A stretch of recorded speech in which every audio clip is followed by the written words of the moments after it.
Bonjour à tous, voilà il est 15 heures. Je suis très heureuse de vous retrouver pour ce troisième live en direct.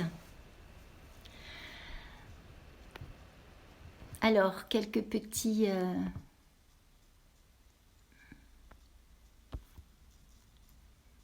Voilà, direct. Voilà, donc on va faire quelques petites vérifications techniques. Est-ce que vous pouvez m'envoyer un petit message pour des petits cœurs ou des petits oui pour voir si vous entendez bien le son?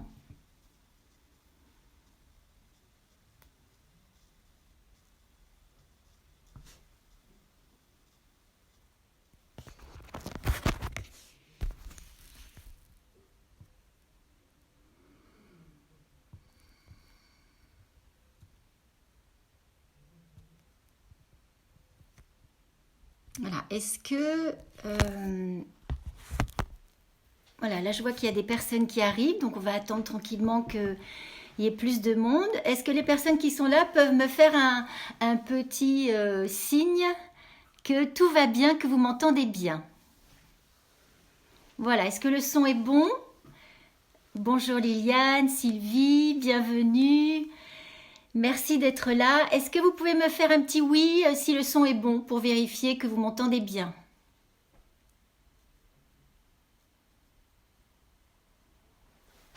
Bon. Très bien, alors installez-vous confortablement. Nous allons commencer dans quelques minutes. Nous allons laisser les personnes arriver tranquillement. Profitez de ces quelques minutes où vous n'avez rien à faire. Voilà, le temps juste d'être là, avec vous, assis confortablement dans votre canapé, sur votre fauteuil, sur votre balcon, à l'intérieur. Juste quelques minutes pour connecter votre respiration. Voilà, vous sentir juste présent, là, dans cet instant.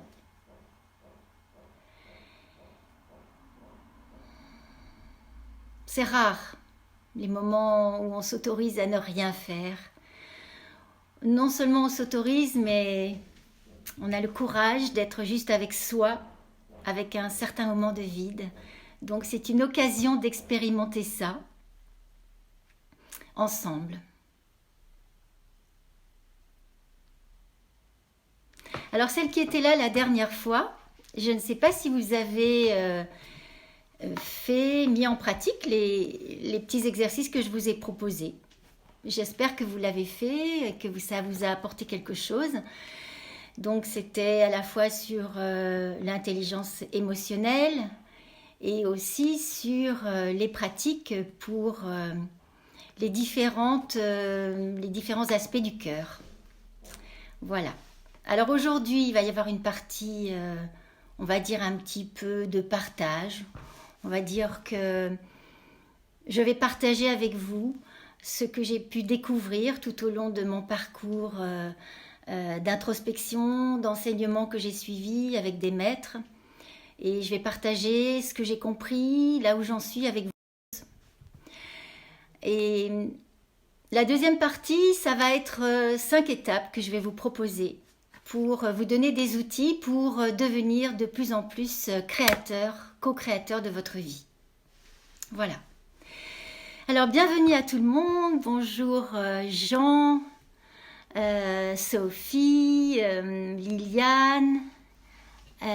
Voilà, toutes les personnes qui sont là, je vous remercie. J'ai toujours un petit peu une appréhension qu'il n'y ait personne. Voilà, ce sont mes peurs que j'accueille avec un certain rire et puis un certain détachement malgré tout. Donc je vous remercie d'être là parce que ça donne un sens à cette vidéo. Parce que si je fais cette vidéo, c'est vraiment dans l'espoir de vous apporter quelque chose qui puisse nourrir votre réflexion, votre introspection, votre chemin de vie. Voilà, donc il est 3h04, donc on va commencer dans le vif du sujet. Tout d'abord, bien sûr, nous sommes tous dans une période très particulière, inédite, on va dire, qui en fait amène tout le monde de manière plus ou moins consciente à être dans une introspection. parce que ça vous amène, de par cette obligation de rester à la maison, ça vous met face à vous-même, face aussi à votre famille, votre conjoint, les enfants. Ça vous oblige de toute façon, plus ou moins, à être avec vous. Et je crois que c'est vraiment une occasion incroyable. C'est presque une retraite qu'on vous autorise à faire pour aller voir en vous. Mais voir pas en juge, pas en victime, pas en coupable. Allez voir comme un explorateur qui arrive avec sa loupe et qui va regarder à l'intérieur de soi. Regarder pour découvrir. Tiens, quelles sont les parties de moi en souffrance? Quelles sont les parties de moi qui sont bien? Quelles sont les parties de moi qui sont nourries? Quelles sont les parties de moi que je ne vais pas trop voir parce que c'est un peu dur, parce que je ne suis pas à l'aise, parce qu'il y a des manques, parce que je souffre à cet endroit-là. Et je vous invite à vraiment aller les voir, ces endroits-là, parce que c'est maintenant qu'il faut aller voir. Maintenant, vous êtes obligés, vous êtes enfermés. Donc c'est l'occasion incroyable d'aller faire cette introspection. L'humain cherche toujours, très souvent, des coupables. En tout cas, des responsables. Qui est responsable? Là, pour ce virus, on a entendu tout un tas de choses. C'est la Chine, c'est les États-Unis, c'est les militaires américains quand ils sont allés en Chine, c'est le laboratoire, c'est plein de choses. Bon. Est-ce que c'est vraiment intéressant de savoir qui est responsable? Et d'ailleurs, est-ce qu'on peut vraiment le savoir? En tout cas, on cherche un responsable et on cherche aussi souvent un sauveur. Mais en fait, la bonne nouvelle, c'est que vous êtes co-responsable, mais vous êtes aussi votre sauveur. Donc vous êtes votre responsable et votre sauveur. Ça veut dire que vous n'êtes pas victime. Vous avez du pouvoir, beaucoup plus que vous ne croyez. Vous êtes puissant, l'être humain est puissant. On veut nous faire croire qu'on n'est pas puissant pour nous rendre un peu comme des robots, comme des machines, parce qu'en fait, on est très puissant. On va regarder ça pendant tous ces partages que je fais avec vous maintenant. Donc l'extérieur, en fait, ce qui m'amène à ça, c'est l'extérieur, c'est le reflet de notre intérieur. Ben oui. En fait, est-ce que vraiment vous croyez que ce qui se passe en ce moment dans le monde n'a rien à voir avec vous? Je me mets dedans, évidemment, avec nous. Est-ce que vous croyez qu'il y a nous d'un côté et puis le monde de l'autre côté? Ce serait aberrant, non? Il y a le méchant, l'extérieur, et puis il y a moi.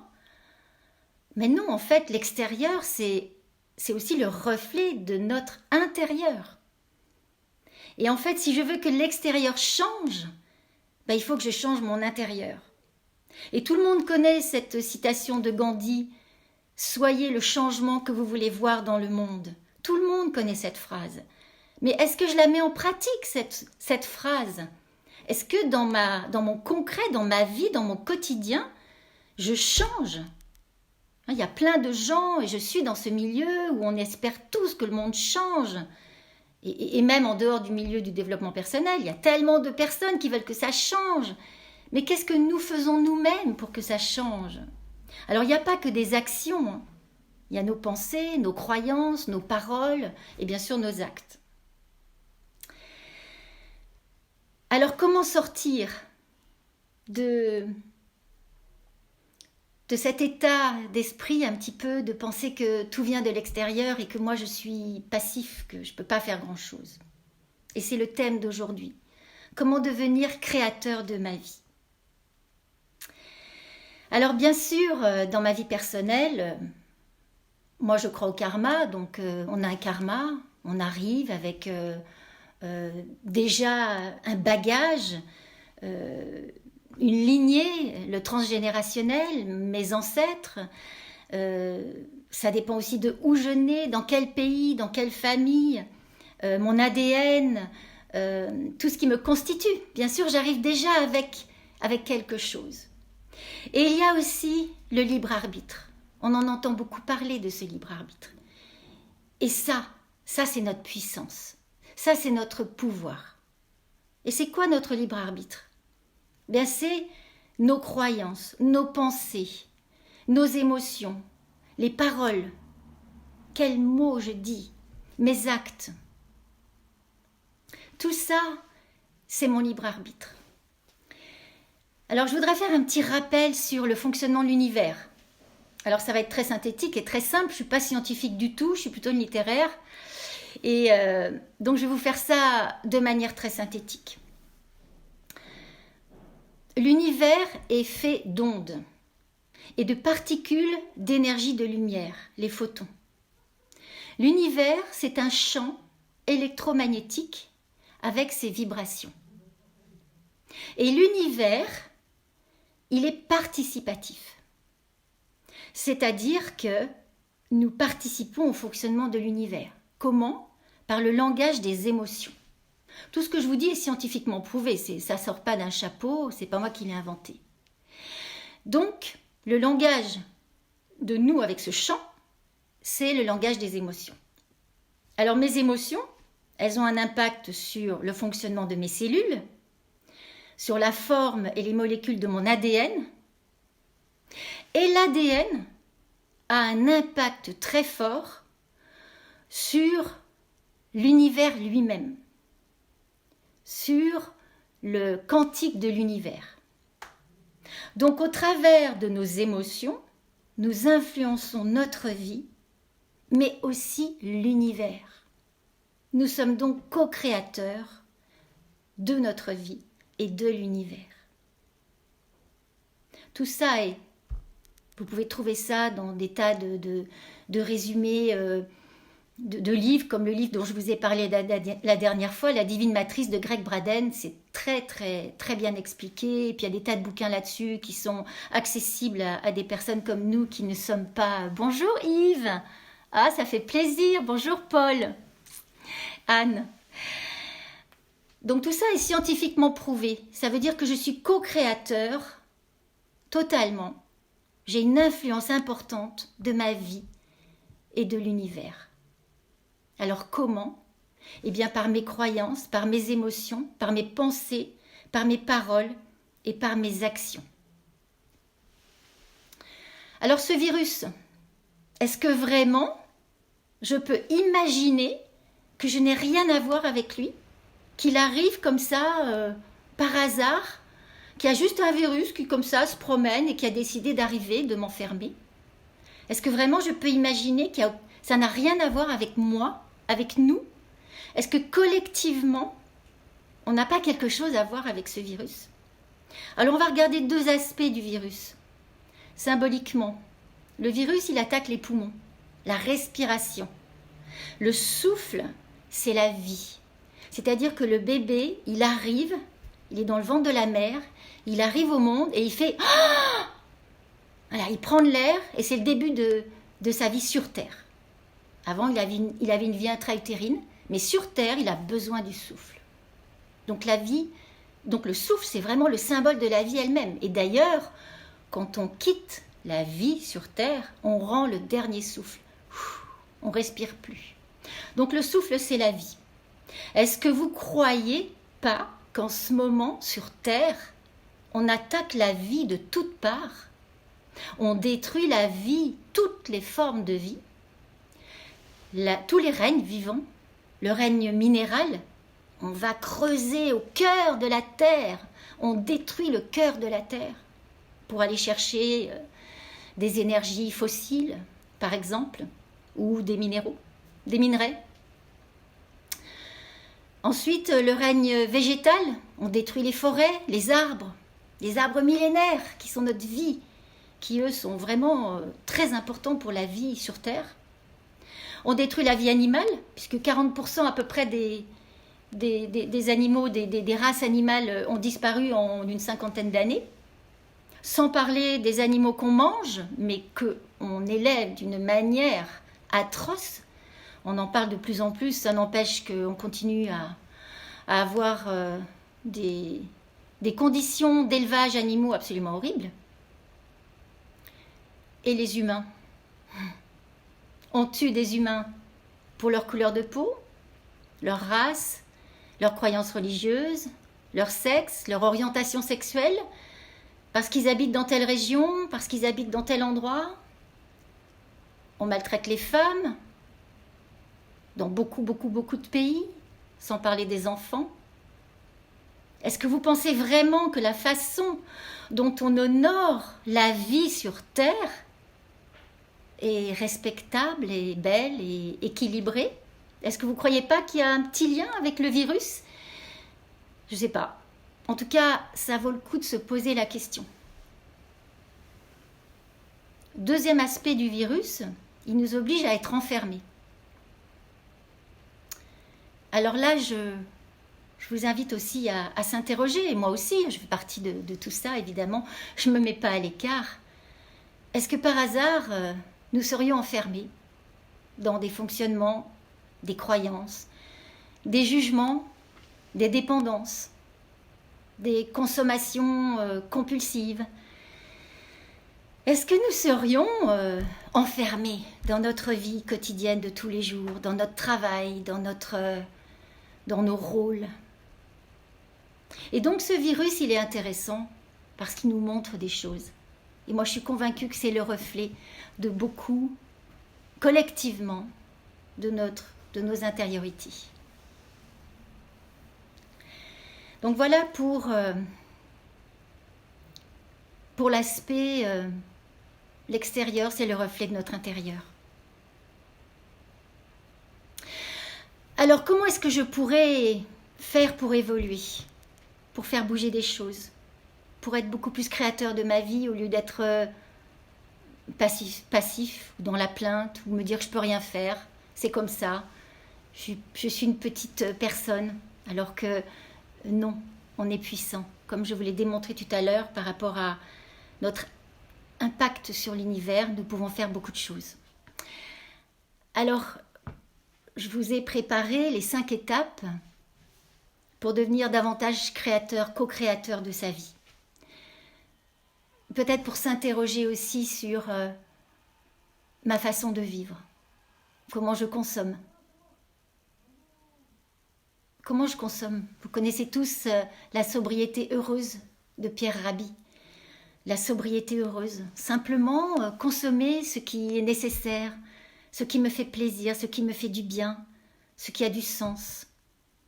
Revenir peut-être plus dans la conscience de l'instant, la présence à ce que je fais, à ce que je m'achète. Ça me fait vraiment plaisir, oui, je me l'achète, mais est-ce que c'est pas un achat juste compulsif pour remplir mon vide intérieur? Si c'est la 50e paire de chaussures ou le dernier iPhone, dernier cri, ou peut-être encore tous ces biens matériels que nous avons déjà, est-ce que c'est vraiment utile? Et quelle est la qualité de ce que j'achète?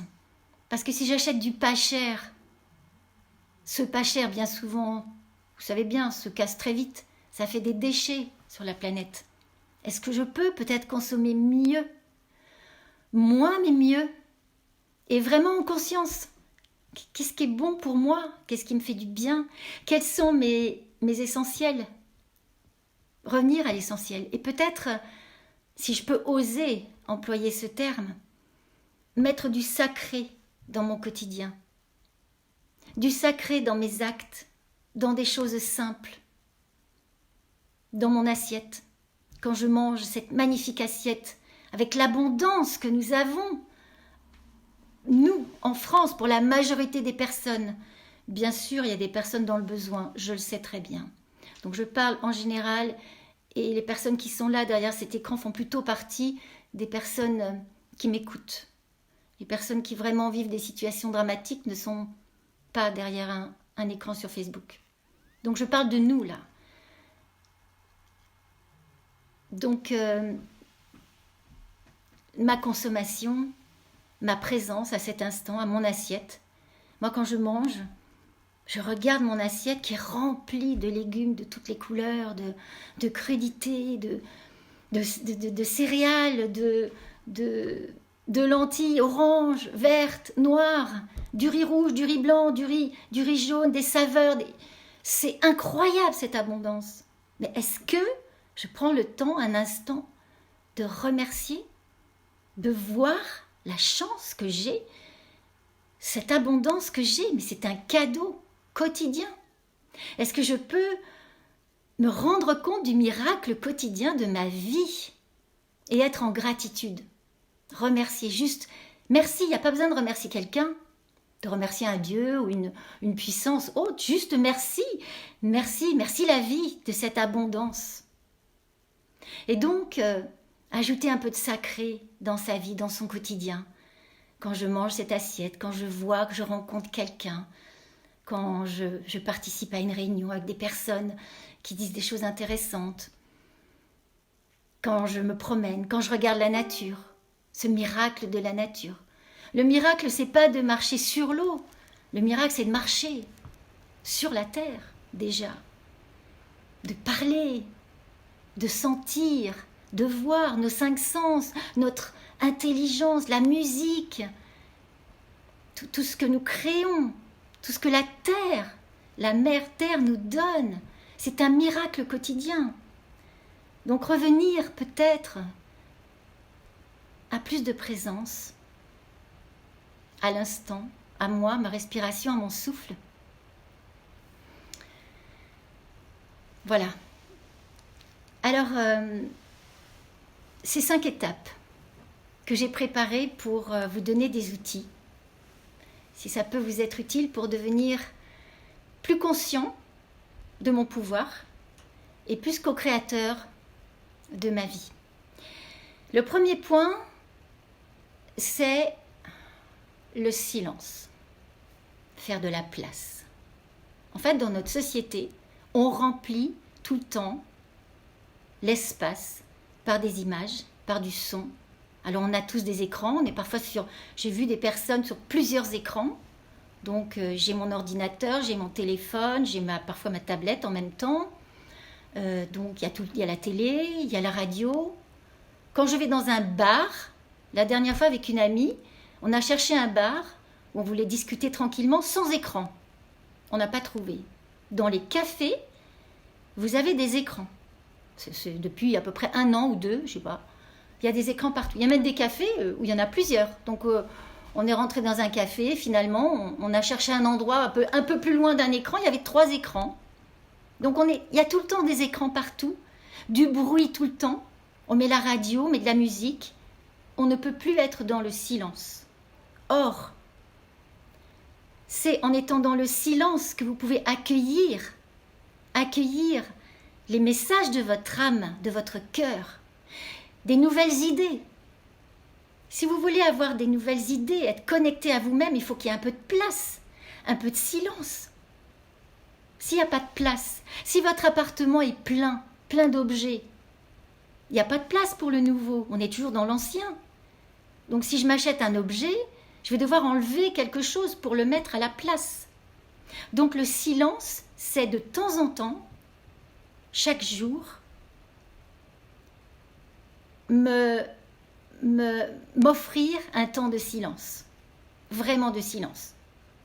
Alors pour rassurer votre mental, vous pouvez laisser le téléphone, par exemple, ça va vous rassurer. Comme ça, vous allez vous dire, oui, mais c'est quelqu'un d'important, ma fille, mon mari, a envie de me joindre. Bon, ok, si vraiment c'est trop dur de tout éteindre, laissez juste le téléphone, mais loin de vous. Parce que si jamais ça fait ding, ah, il y a un message. Je vais voir vite le message. Mais si c'était vraiment, vraiment très, très important, on vous appellerait.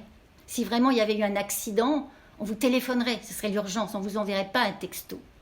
Donc, laissez votre téléphone à l'autre bout de la pièce, allumez pour répondre au téléphone si on vous appelle, éteignez-le si vous le pouvez, et octroyez-vous au moins 1 fois par jour un temps de silence.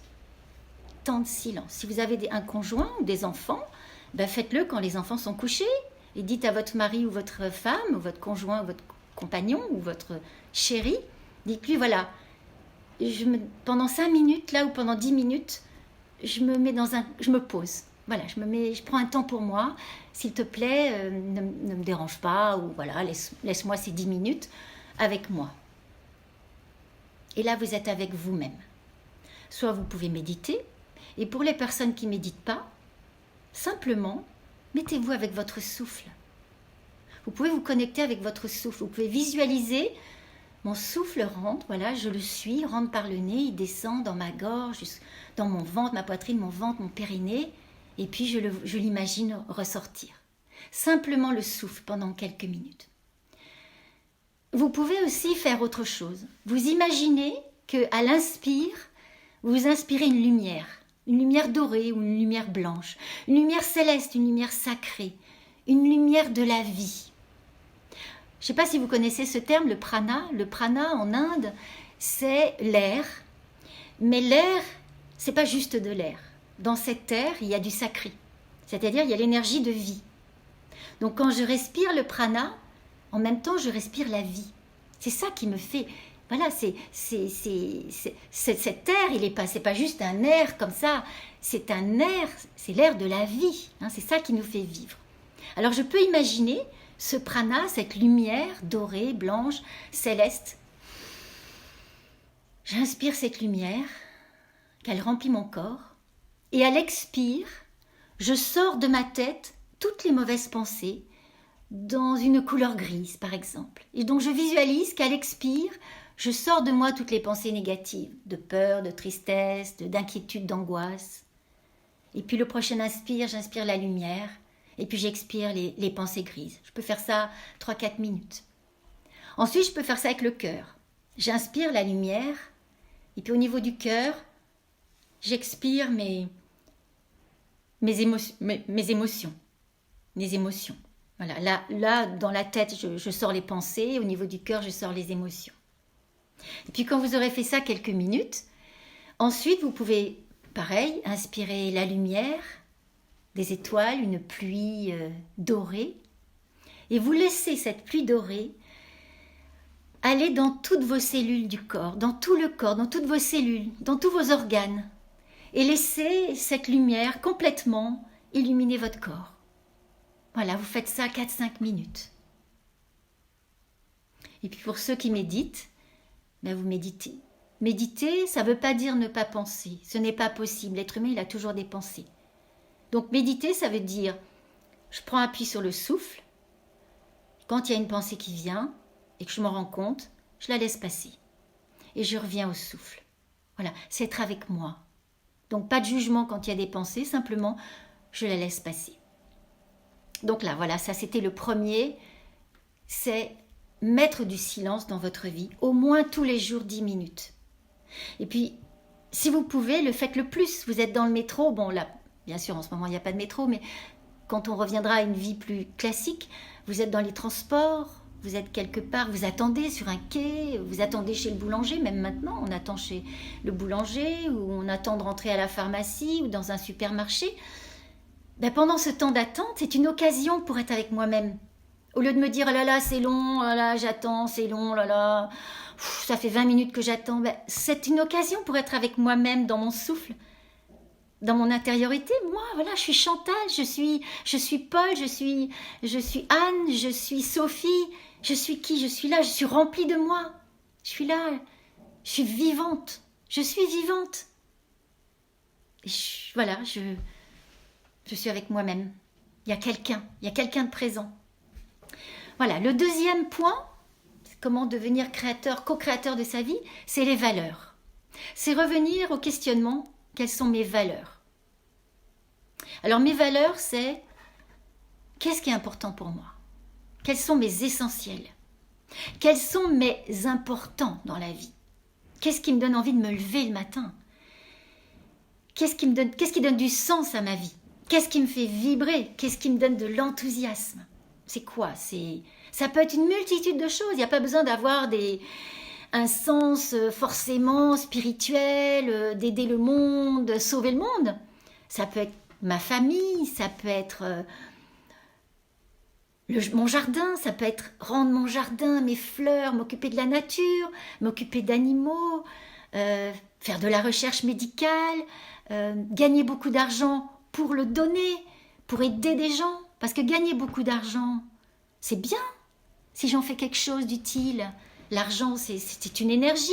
On a besoin, dans notre société telle qu'elle est aujourd'hui, on a besoin d'argent. Il ne faut pas faire comme si on n'avait pas besoin d'argent. Il faut bien pouvoir s'acheter un ordinateur, payer mon abonnement pour que je puisse là vous parler, avoir un smartphone, m'acheter des vêtements. On a besoin d'argent. Donc gagner de l'argent, c'est bien, mais qu'est-ce que j'en fais de cet argent? Est-ce que je l'utilise uniquement pour m'acheter des biens matériels, des belles voitures, des belles montres? J'ai le droit d'avoir une belle voiture, mais une fois que je l'ai, qu'est-ce que je fais d'autre de cet argent? Donc gagner de l'argent, pourquoi faire? Qu'est-ce que je vais faire avec cet argent? Je vais aider qui? Je vais soutenir quel projet? Donc quelles sont mes valeurs? Est-ce que mes valeurs, c'est la solidarité? Aider les personnes âgées? Est-ce que c'est ma famille? Est-ce que c'est la musique, la danse? Est-ce que moi, c'est la créativité, faire des belles peintures? Est-ce que c'est d'être comédien? Parce que moi, ma vie, c'est de jouer sur scène. C'est là que je m'éclate, je m'exprime. Parce que les valeurs dans ma vie, elles viennent du cœur, hein, elles ne viennent pas du cerveau. Si je me pose la question dans le cerveau, quelles sont mes valeurs, je vais avoir que des mauvaises idées, des idées raisonnables, raisonnées. Non, les valeurs, ça vient du cœur. C'est qu'est-ce qui me fait vibrer, c'est le cœur. Hein. C'est pas le cerveau qui fait vibrer, c'est le cœur. Donc, par exemple, le sens de ma vie, ça peut être simplement, enfin quand je dis simplement, c'est pas simple, c'est trouver un équilibre dans ma vie, être plus heureux, mieux me comprendre, sortir de mes angoisses. Ça peut être ça, le sens de ma vie. Parce que plus je vais rayonner, plus je vais permettre aux autres de rayonner. Plus je rayonne, plus je permets à ma famille, à mes enfants, à mes collègues de rayonner. Tout à l'heure, j'ai expliqué que l'univers, nous avons un impact dessus. Donc plus je vais rayonner, plus je vais permettre à la Terre de rayonner, à l'univers de rayonner, aux autres de rayonner. Nous sommes tous reliés. Donc le sens de ma vie, ça peut être, voilà, trouver un équilibre. Être quelqu'un qui rayonne. Voilà. Alors quand j'ai trouvé mes valeurs, ce qui me fait vibrer, ensuite, je vais arriver à ma vision de ma vie. Donc ma vision, c'est, voilà, qu'est-ce que je mets comme vision devant moi? Je projette quoi? C'est quoi ma vie, mon rêve de vie? Ma vie de rêve. Voilà, j'ai une vision. À partir de ces valeurs, je mets en alignement mes valeurs de cœur et mon cerveau. Voilà.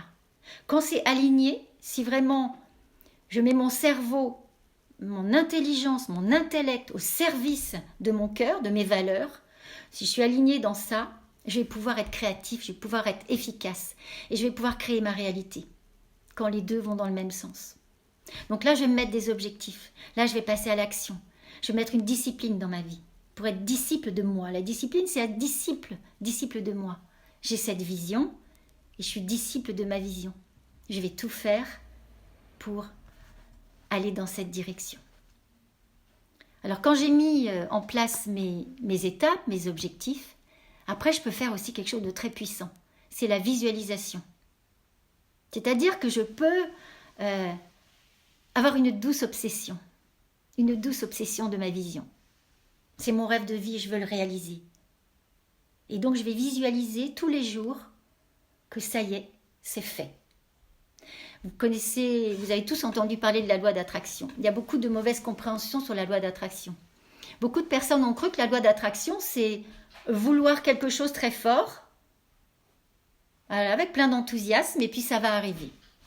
Non, il y a un élément très important pour que ça se fasse. C'est que j'ai ma vision, je suis enthousiaste, je suis alignée, donc j'ai mon cœur, mon cerveau est aligné. Je me visualise déjà avec ma vision réalisée, mais il faut rajouter quelque chose. C'est-à-dire que je ressens déjà le plaisir, la joie que c'est réalisé. C'est ça la loi d'attraction. Donc je me visualise que ça y est, je vis ma vie rêvée. Et en même temps, je ressens à l'intérieur de moi la joie, la plénitude, le bonheur total que ça y est, c'est déjà fait, c'est déjà réalisé, c'est déjà là. Et donc dans ma vie, je me comporte comme si c'était déjà fait. Oui, c'est fait. Mon rêve est déjà réalisé, mon rêve de vie. C'est pas un rêve utopique, hein. C'est mon rêve de vie. Voilà. Je peux aussi faire un collage Pour les gens qui aiment bien la créativité, je peux faire en collage mon rêve de vie. C'est-à-dire, je mets des mots, je colle des images qui symbolisent mon rêve de vie. Voilà. Et tous les jours, je vous invite à visualiser mon rêve de vie. Voilà, il est déjà réalisé, comme une douce obsession. Ensuite, le troisième point, donc j'ai parlé du silence, des valeurs, de la vision. Donc la quatrième, c'est, je peux résumer ça, c'est m'occuper des 3 C. Les 3 C, c'est mon corps, c'est mon cœur et mon cerveau. Alors mon corps c'est mon temple. Hein, je suis incarnée dans un corps. C'est très important. Mon corps, je dois en prendre soin. Donc c'est des pratiques physiques, ce qui vous plaît. Yoga, marche, piscine, vélo, pilates, ce qui vous plaît, mais régulièrement. Faire un sport une fois par semaine, c'est bien, c'est mieux que rien, mais c'est mieux de faire tous les jours 20 minutes qu'une fois par semaine 2 heures. Donc une pratique régulière physique. Parce que les neurones ont besoin de mouvement, ont besoin d'oxygène, le corps a besoin de bouger.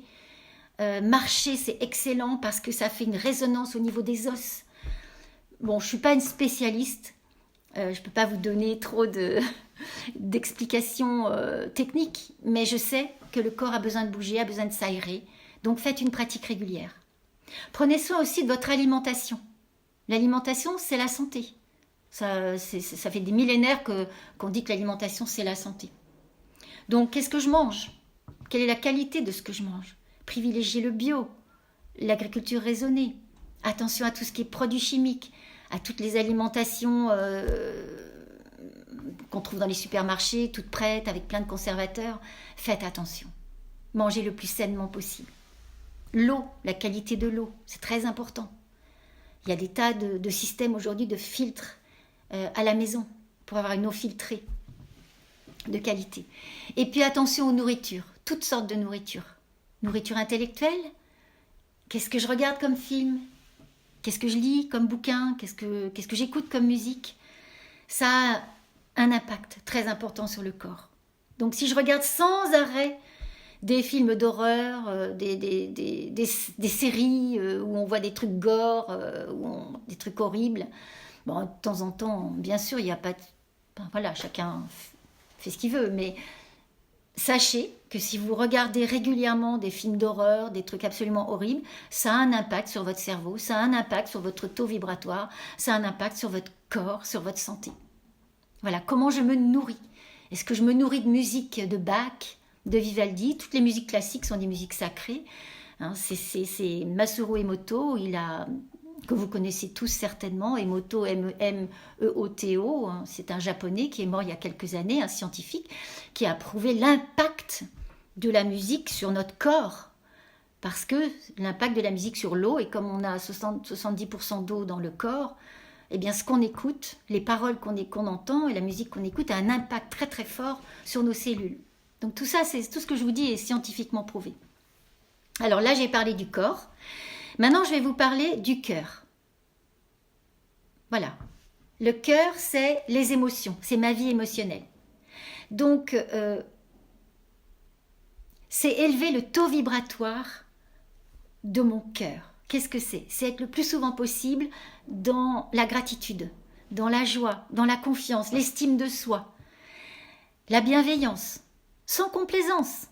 C'est-à-dire, oui, si je me suis trompée, si j'ai fait une erreur, je me suis mal comportée, eh ben je le vois. Je me dis, voilà, c'est pas terrible ce que j'ai dit là, c'est pas terrible ce que j'ai fait. Je ferai mieux la prochaine fois. Voilà, c'est-à-dire sans complaisance, mais sans culpabilité. Voilà, on n'est pas parfait. On fait de son mieux, mais en tout cas faire de son mieux. Voilà, donc vraiment élever le taux vibratoire, être le moins possible dans le jugement. Voilà, ce qui abaisse le taux vibratoire, c'est le jugement, la peur, le sentiment d'impuissance. Qu'est-ce que j'ai pas dit? La peur, la culpabilité. Voilà, être coupable ne sert absolument à rien. Être coupable, c'est passif. Je suis coupable, c'est de ma faute. Oh là là, mon Dieu. Non, je suis responsable. J'ai fait du mal à quelqu'un, je répare. Même si ça fait longtemps, je me suis mal comportée avec mes enfants, je m'en suis pas occupée. Ok, mais j'ai fait ce que j'ai pu à ce moment-là. Eh bien maintenant, je répare. Est-ce que je peux réparer? Ben, je fais ce que je peux pour réparer. Voilà. Je fais des prières, mais des prières, c'est pas religieux, des prières, c'est... Je laisse parler mon cœur, je demande à l'univers, voilà, de l'aide, et je me pardonne. Parce que de toute façon, j'ai toujours fait de mon mieux. Donc voilà pour le cœur. Et maintenant le cerveau. Alors le cerveau, il y a plusieurs aspects. Il y a du boulot. Les pensées, les paroles. Les pensées, je ne peux pas... comment dire? Les pensées, elles arrivent toutes seules. Je ne peux pas maîtriser la pensée, elle arrive. Je ne peux pas l'empêcher d'être là, elle arrive, la pensée. Bon. Par contre, je peux choisir ce que j'en fais. C'est-à-dire, j'ai une pensée qui arrive de peur. Je ne peux pas faire autrement, elle est là. Par contre, qu'est-ce que je fais de cette pensée? Est-ce que je la nourris? Je rumine. Voilà, j'ai peur, par exemple, du virus. J'ai peur, oh là là, si je l'attrape, mon Dieu, nani, nana, voilà. Je nourris, je suis dans la peur, je regarde les infos, j'ai peur. Ou est-ce que je peux faire autrement? La peur vient, oui, j'ai peur de ce virus, j'ai peur de l'attraper, de mourir, que mon mari meure, que mon frère, ma sœur. Bon, ok, j'ai cette peur. Déjà, qu'est-ce que je peux faire? D'abord, je l'accueille. Il y a une peur qui est là, ok. Je prends un peu de distance, je la vois, ma peur, ok. Qu'est-ce que je peux faire? Je fais tout ce qu'on me dit, les gestes barrières, je peux mettre un masque quand je sors, je fais attention quand je fais mes achats, je laisse tout ça en quarantaine, je fais tout ce qu'on me dit. Voilà, je sors pas beaucoup, je sors peu, je m'aère un peu, je fais très attention. Et ensuite, je laisse ma peur partir. Ou je la prends à côté. Je la prends, oui j'ai peur, je suis avec toi, j'ai ma peur avec moi, mais je ne la nourris pas. S'il te plaît, maintenant, j'ai fait ce que j'avais à faire. Inch'Allah, comme on dit dans certaines régions du monde. J'ai fait ce que je pouvais. Je lâche. Je passe à autre chose. Elle revient. Je reste avec elle. Je l'accueille. Et je peux faire un exercice très puissant pour les courageux. Si je suis dans ma peur, je reste avec ma peur et je vais jusqu'au bout de ma peur. Je prends un exemple, toujours avec le virus. J'ai peur de mourir. Ok, je me mets dans un coin et j'expérimente. Je suis entièrement la peur et je me vois mourir. Et j'ai tellement cette peur de mourir, c'est affreux. Et ça y est, je me vois mort. Et si je vais à fond dans cet exercice, je vous promets que c'est vrai, parce que je parle que de choses que j'ai expérimentées et qui sont sacrées, que j'ai appris par des enseignants spirituels. C'est pas mon invention. Si je vais jusqu'au bout de ma peur, je vais à fond avec elle, je vais dans la mort avec elle, eh bien la peur disparaît. Parce que j'ai été entièrement un avec elle. Donc ça, c'est pour les courageux. Donc voilà, je parlais des pensées. Après, les paroles. Les pensées et les paroles ont une vibration. Tout est vibratoire. Tout est vibratoire. Ça, c'est la physique quantique qui l'a démontré. C'est scientifique. Nous sommes vibrations, nous sommes vibratoires. Le champ électromagnétique de l'univers est vibratoire. Donc mes mots, c'est une vibration. C'est une énergie, c'est un taux vibratoire. Donc, qu'est-ce que j'emploie comme mot? Je vais vous donner un exemple qui m'a toujours énormément, je ne sais pas quel mot dire, on va dire énervé même. Ouais, vraiment énervé. Pour parler d'un bon gâteau, d'une bonne pâtisserie par exemple, quelque chose de délicieux, qui est un régal, qui est vraiment un bonheur à déguster. On emploie souvent, j'entends beaucoup de gens employer le mot « Oh, c'est une tuerie ». Et moi, quand on me dit « c'est une tuerie », je vois un champ de mort. On est arrivé dans notre société à un tel point que pour dire qu'un gâteau est délicieux, que c'est un régal, et que c'est bon à manger, et que c'est un raffinement exquis, nous on dit « c'est une tuerie ». Est-ce que vous pensez vraiment que le mot tuerie a une vibration positive? Et est-ce que c'est pas justement un peu le reflet de ce qu'on voit aujourd'hui? La tuerie, elle est partout. Donc attention à vos mots. Chaque mot a une vibration. Donc quand on veut quelque chose, eh bien il faut le formuler en positif. Parce que le pas, P-A-S, c'est-à-dire par exemple, je ne veux pas être malade, le mot pas n'est pas entendu par le cerveau. Ça aussi, c'est prouvé scientifiquement. Si vous dites à un enfant, attention de ne pas tomber, il n'entend pas le pas, il entend tomber. Donc si je dis, je ne veux pas être malade, ben en fait, ce qui reste, c'est malade. Donc si je veux exprimer ceci, je dis, ben, je veux être en bonne santé. Je dis à mon enfant, regarde bien où tu mets les pieds. Quand tu cours, fais bien attention. Sois bien relié à ton cœur. Regarde où tu marches. Voilà, donc des mots positifs.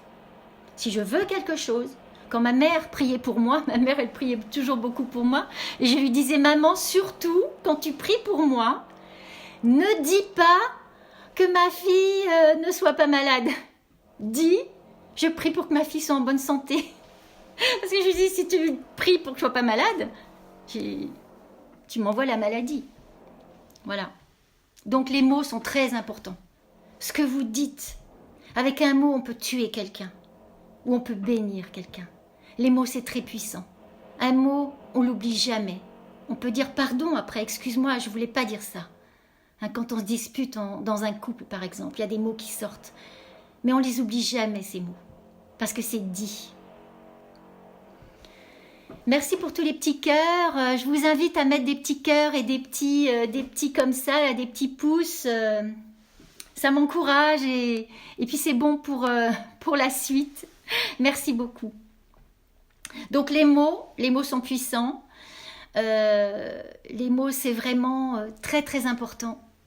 Merci pour les petits cœurs, vous êtes des amours. Merci, merci, merci. C'est très sérieux. C'est très très sérieux.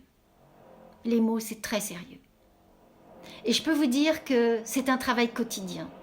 Ce que je vous dis là, c'est à la fois simple et en même temps c'est du travail.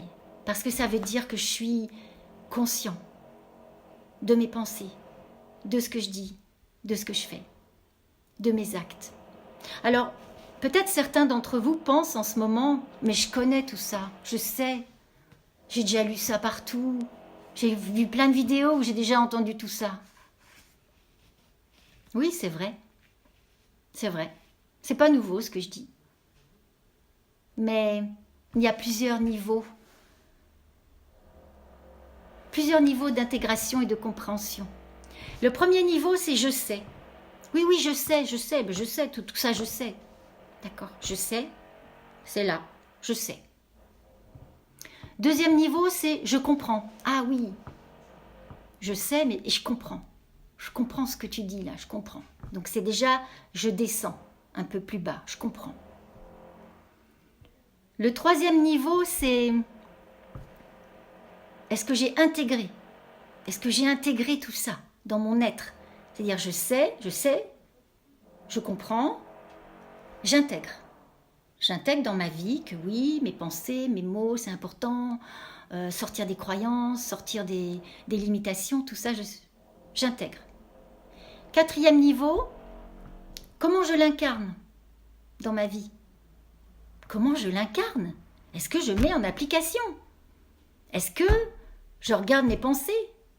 Est-ce que je travaille sur mes émotions? Est-ce que je fais attention aux mots? Quand j'ai lâché un mot, est-ce que je me reprends?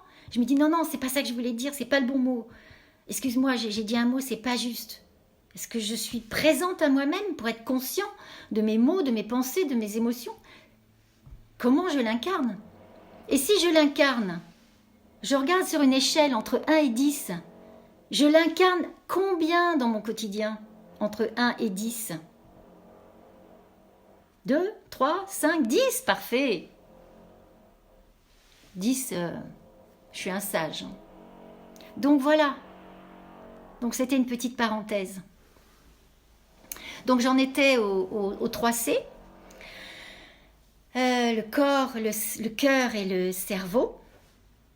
Et le dernier point, la cinquième étape pour devenir créateur, co-créateur de ma vie, c'est le travail sur les croyances limitantes.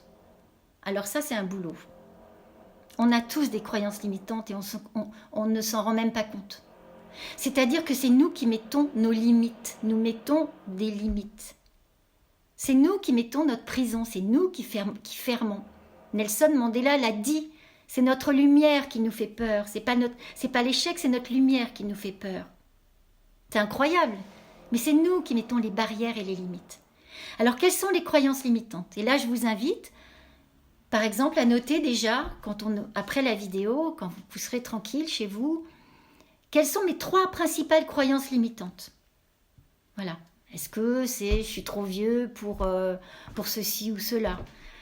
Je rencontrerai jamais quelqu'un avec qui je me sens bien. Ou j'ai pas assez de diplôme pour avoir un travail qui me plaît. Ou j'arriverai jamais à trouver la maison qui me plaît vraiment. Je sais pas, des croyances. J'arriverai pas à être heureux. C'est pas possible. Parce qu'on nous a mis plein de croyances limitantes, plein d'injonctions parentales. Et donc je me mets moi-même mes limites. Alors j'écris mes 3 croyances limitantes. Et vous allez faire les choses suivantes. Le premier exercice, c'est un exercice de PNL très marrant. Il y a 2 versions, il y en a plein d'autres, mais il y a 2 versions que j'aime beaucoup. C'est, je prends ma croyance limitante, par exemple, je suis trop vieille pour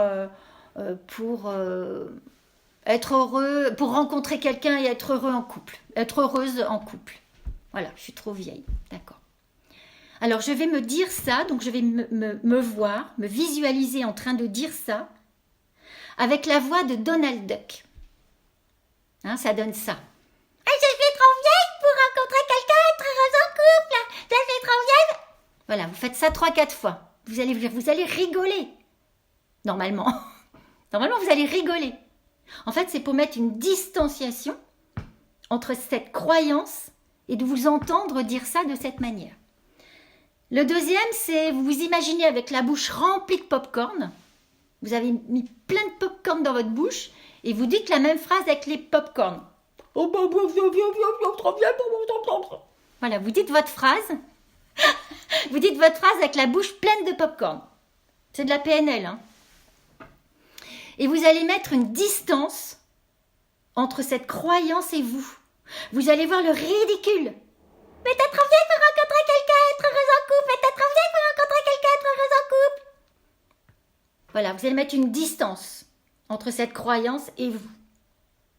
Et une fois que vous avez fait ça, vous écrivez, vous avez déjà écrit vos croyances avant, vos 3 croyances limitantes, et vous écrivez le contraire en positif. Donc par exemple, dans mon exemple, je peux rencontrer quelqu'un et être heureuse en couple à mon âge. Voilà. Et cette croyance nouvelle que vous êtes en train de mettre en vous, vous la dites à voix haute pendant 21 jours. C'est très important et très sérieux ce que je vous dis. Pendant 21 jours, vous dites tout haut, une fois par jour, je peux rencontrer quelqu'un et être heureuse en couple à mon âge. Oui, c'est possible. Avec une vraie croyance à l'intérieur de vous. Et vous faites pareil avec vos 3 croyances. Pour changer le disque dur. Voilà. Ça, c'est le travail sur les croyances limitantes. Donc ça, c'était le 5e point pour devenir co-créateur de votre vie. Je vais regarder l'heure. Bon, il est déjà... je ne pensais pas faire quelque chose d'aussi long. Je vous ai donné tout ce que j'avais à vous dire. On va s'arrêter là, parce que maintenant, c'est à vous de pratiquer. Et je vais juste finir pour vous dire quelque chose. C'est que il n'y a pas d'échec dans la vie. Il n'y a que des expériences. L'échec, c'est un jugement, c'est un regard négatif sur quelque chose. En fait, tout est expérience. La vie est une succession d'expériences. Et je vous rappelle que le bébé, avant de marcher, il tombe à peu près en moyenne 2000 fois avant de marcher. Et vous, quand vous réussissez pas tout à fait quelque chose tout de suite, au bout de combien de fois est-ce que vous vous découragez? Si le bébé s'était découragé au bout de 4, 5, 6 fois, nous ne marcherions pas aujourd'hui. Tout le monde serait à 4 pattes.